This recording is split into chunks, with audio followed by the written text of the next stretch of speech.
Quali sono le aspettative dal ritorno della fiera alla Schiranda? Le aspettative sono sempre alte e interessanti, nel senso finalmente si ritorna in presenza, è un evento molto importante, la 44esima edizione se non sbaglio, Camera di Commercio sempre presente, anche quest'anno presenteremo il listino prezzi dell'edilizia in collaborazione con ANCE, ci aspettiamo insomma quello che è successo in questi ultimi 6 mesi nel nostro paese, una grande voglia di ritorno alla normalità, una grande voglia di capire che le istituzioni hanno compreso che la pandemia va gestita, anche perché magari tornerà a ottobre ma va gestita, e una grande attenzione a quello che sta succedendo, quindi agli investimenti in energie rinnovabili che sia i privati che le imprese devono sicuramente fare per il prossimo futuro. Ivana Perusin, vice sindaco di Varese e assessore alle attività produttive. Torna la fiera di Varese dopo 3 anni di assenza a causa del Covid.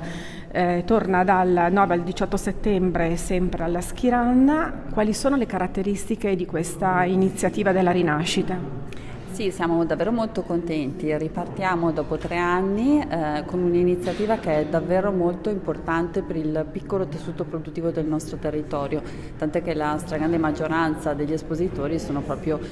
espositori varesini, quindi che hanno le imprese sul nostro territorio. Quindi credo davvero un atto di coraggio anche da parte loro, dopo 2 anni di pandemia e con la situazione oggi che è contingente, insomma che non è delle più felici, di ripresentarsi in fiera e di creare un momento di attrattività per il territorio, ma anche proprio per loro, direttamente per loro, di contatti con l'esterno, con i cittadini, per potersi creare delle opportunità di business per il prossimo anno. Ripartiamo dalla Schiranda, che è un luogo simbolo, se vogliamo, anche quest'anno, considerando che è stato davvero, con la balneabilità del lago e con tutti gli eventi che sono stati organizzati, un luogo di rinascita anche in questo senso. Quindi siamo davvero molto, molto contenti e contiamo sul fatto che sia